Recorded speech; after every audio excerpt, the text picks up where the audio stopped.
और आप योगी आदित्यनाथ जी का इंतजार था, वो आपके बीच में आ चुके हैं। मोदी जिंदाबाद, जिंदाबाद, योगी मोदी जिंदाबाद, जिंदाबाद, जिंदाबाद। अपनी बात, अपनी बात, योगी मोदी जिंदाबाद, योगी मोदी जिंदाबाद, जिंदाबाद।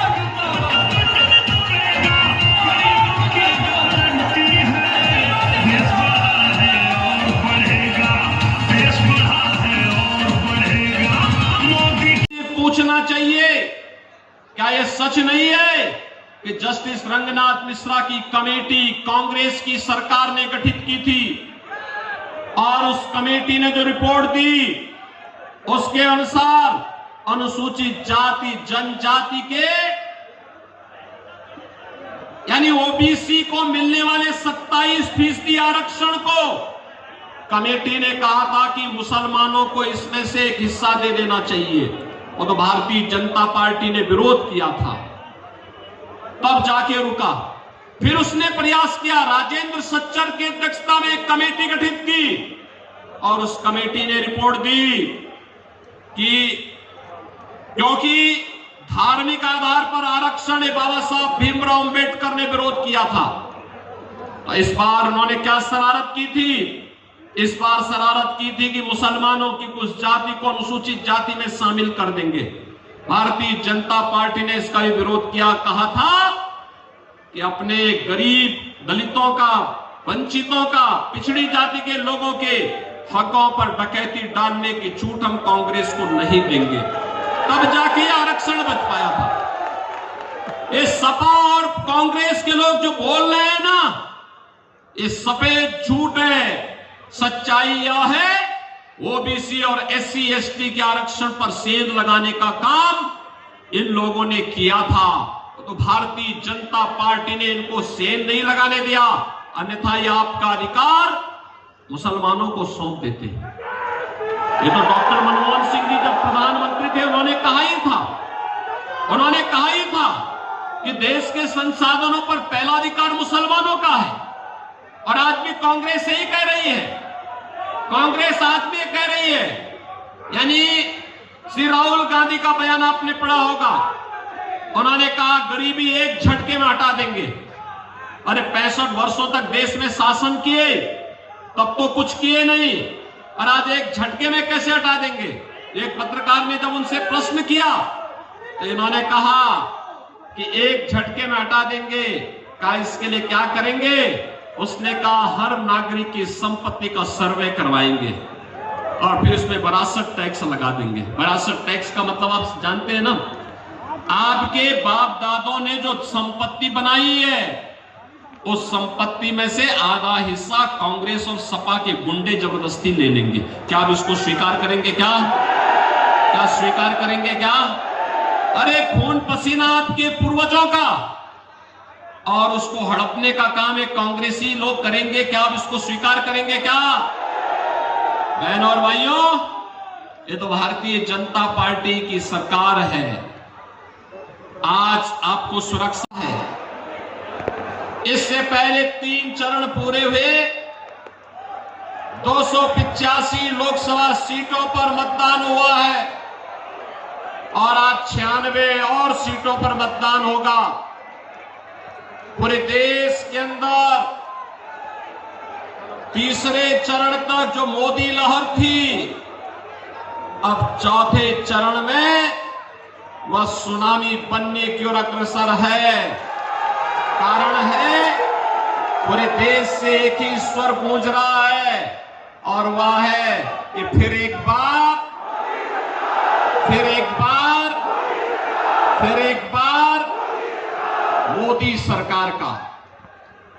मोदी सरकार का जो स्वर गूंज रहा है। बहनों और भाइयों, ये वैसे नहीं है, इसके पीछे कारण है, क्योंकि आज नया भारत देश और दुनिया के अंदर हुए परिवर्तन का साक्षी है। हम देख रहे हैं दुनिया के अंदर हमारा सम्मान बढ़ा है, सीमाएं सुरक्षित हुई है, विकास के कार्य तीव्र गति से आगे बढ़े हैं और गरीब कल्याणकारी योजनाओं ने नए रिकॉर्ड बनाए हैं। जो कांग्रेस के लोग, समाजवादी पार्टी के लोग बड़े बड़े दावे कर रहे हैं, इनके समय की सच्चाई यह है कि गरीब भूख से मरता था, किसान आत्महत्या करता था। बहनों और भाइयों, नौजवान पलायन करता था और विकास के कार्य भ्रष्टाचार की भेड़ चढ़ जाते थे। आप याद करिए, आज मोदी जी के नेतृत्व में 10 वर्ष के अंदर जो परिवर्तन देखने को मिला है, पिछले 4 वर्ष से 80 करोड़ लोग देश के अंदर फ्री में राशन की सुविधा का लाभ प्राप्त कर रहे हैं। पिछले 10 वर्ष के अंदर आपने देखा होगा, आयुष्मान भारत योजना के अंदर 60 करोड़ लोगों को 5 लाख रुपए की स्वास्थ्य बीमा की सुविधा उपलब्ध करवाई गई। में बसता है।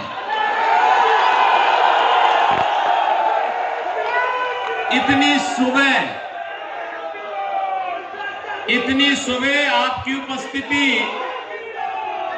इस बात का प्रमाण है। बहनों और भाइयों, लोकसभा चुनाव का आज 4th चरण चल रहा है और 4थे चरण में लोग देश के अंदर 10 राज्यों में मोदी की गारंटी है, देश बड़ा है और बढ़ेगा, जो लुटेरे बचेंगे, बच गई सबकी घंटी है, देश बड़ा है और बढ़ेगा, देश बड़ा है और बढ़ेगा, मोदी की गारंटी है, देश बड़ा है और बढ़ेगा, मोदी की गारंटी है, देश बड़ा है और बढ़ेगा।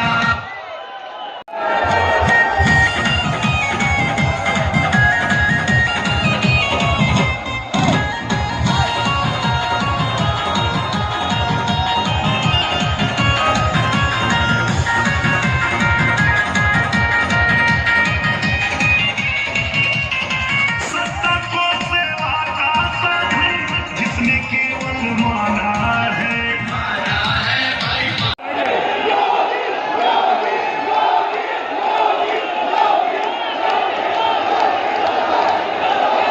सभी सम्मानित हैदराबाद विधानसभा क्षेत्र के सम्मानित मतदाताओं को बहुत बहुत आभार, बहुत बहुत धन्यवाद। महाराज परम पूज्य योगी आदित्यनाथ जी का बहुत बहुत आभार कि उन्होंने हम सबको आशीर्वाद देने के लिए और राजा रानी रावत जी को जिताने के लिए अपना कीमती समय देने के लिए कृपा किए।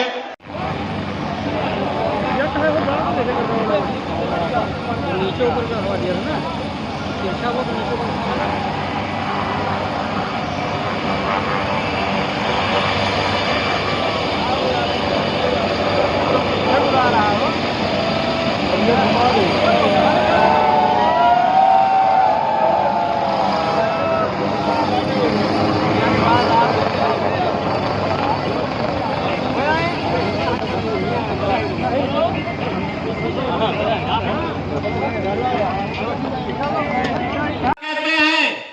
कहते हैं भारत के अंदर राम मंदिर का निर्माण बेकार हुआ।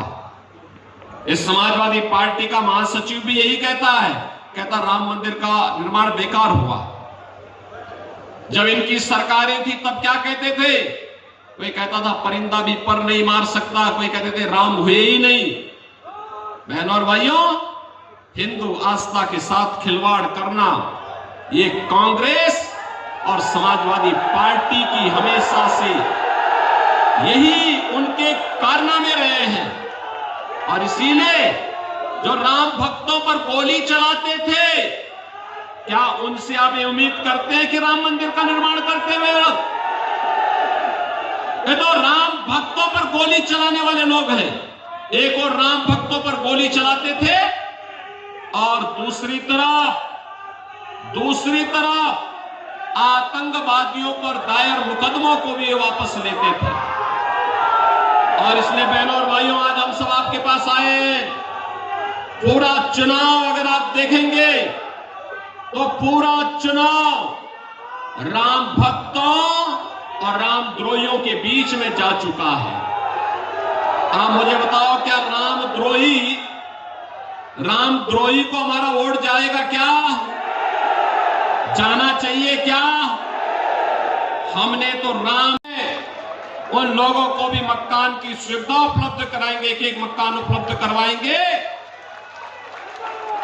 और बहनों भाइयों, सरकार ने यह भी आश्वासन दिया है, मोदी जी ने यह भी आश्वासन दिया है कि भारत के अंदर 100% सिचुएशन के लक्ष्य की ओर ले जाने की दिशा में आगे बढ़ना है, क्योंकि भारत को आत्मनिर्भर और विकसित भारत बनाना है। बहनों और भाइयों, एक तरफ भारतीय जनता पार्टी नेतृत्व की मोदी जी की सरकार और दूसरी तरफ इन्होंने कोई जगह नहीं छोड़ी थी लूट खसोट करने की। हर जगह इन्होंने लूट खसोट के एक नए कीर्तिमान बनाने का काम किया था।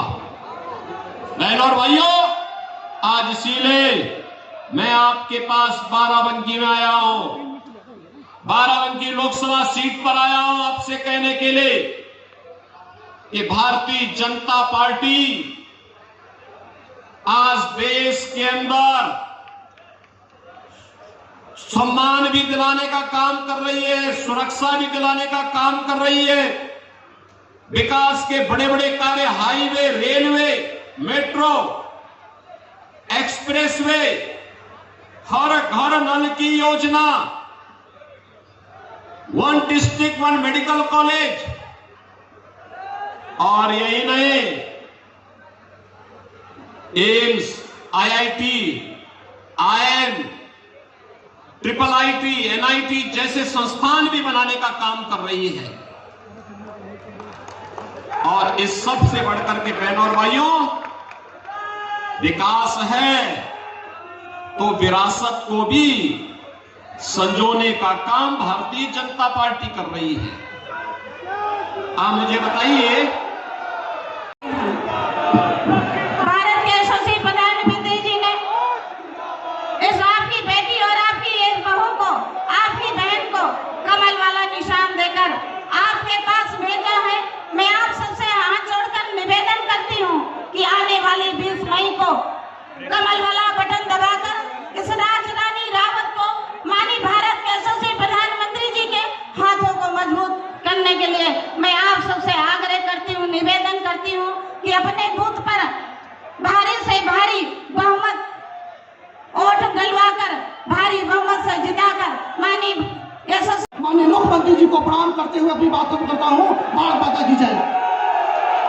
अब हम आमंत्रित करते हैं इस चुनावी समर की सेनापति, इस जनपद की प्रथम नागरिक आदरणीय राजरानी रावत जी को, वो आए और इस चुनावी समर पर हमारा मार्गदर्शन करें। रामदेव जी, सभी साथियों को मैं प्रणाम करता हूं। और साथियों, जिस तरह से हमारे छोटे आह्वान पर आज यहाँ की जनसभा उड़ा है, मोदी सरकार, एक बार फिर मोदी सरकार, एक बार फिर मोदी सरकार, मोदी जिंदाबाद, जिंदाबाद, जिंदाबाद, राजरानी रावत जिंदाबाद, जिंदाबाद, राजरानी रावत जिंदाबाद, जिंदाबाद। तो के साथ मैं अपनी बात को विराम देता हूं। बहुत बहुत धन्यवाद। जय श्री राम। भारत माता की, भारत माता की। अभी अपने लोकप्रिय यशस्वी तक ले जाएंगे और इस परम वैभव तक ले जाने के लिए जो मोदी जी का सपना है, उस सपने को साकार करने के लिए अब की बार जो संकल्प लिया गया है कि सीटों की संख्या 400 पार जाएगी, तो अब की बार 400 पार का नारा, प्रधानमंत्री जी तीसरी बार प्रधानमंत्री बनेंगे और इस राष्ट्र को परम वैभव तक ले जाएंगे। एक फिर जो जी आप सभी का अभिनंदन करती है। आप सब लोग तालियों की गड़गड़ाहट से उनका स्वागत करें, अभिवादन करें, अभिनंदन करें। उनके साथ विराजमान है इस जनपद के लोकप्रिय मंत्री, हम सबके आप सबके दुलारे आदरणीय सतीश चंद्र शर्मा जी। आप सब लोग करतल ध्वनि से सभी अतिथियों का हार्दिक स्वागत करें, वंदन करें, अभिनंदन करें। अब हम आमंत्रित करते हैं त्रिवेदीगंज ब्लॉक के ब्लॉक प्रमुख आदरणीय सुनील सिंह जी को, जो प्रतिनिधि हैं, आए अपने विचारों से हम सबको अवगत कराएं।